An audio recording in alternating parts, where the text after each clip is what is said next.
Nasib malang Maryam, pagar besi rumahnya dicuri pemulung, aksinya santai seolah sudah biasa mencuri.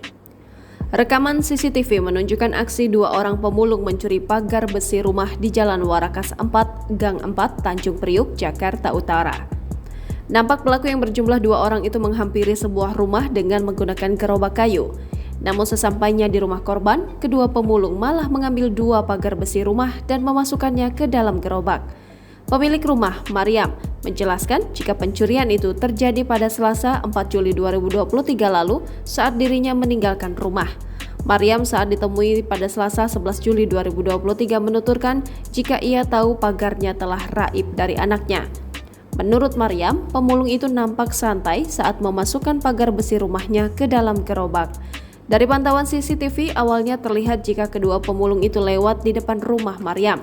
Tiba-tiba saja mereka berhenti, lalu pria berkaos hitam nampak mulai mengawasi area sekitar, sedangkan rekan prianya berbaju kuning menutupi aksi tersebut dengan gerobak yang dibawa.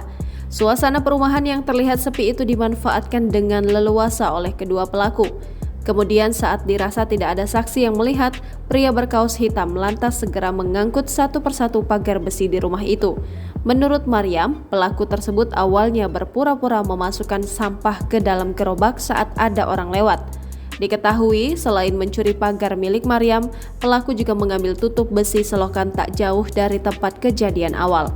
Maryam pun berhasil menyita gerobak yang digunakan pemulung itu, namun mereka berhasil melarikan diri.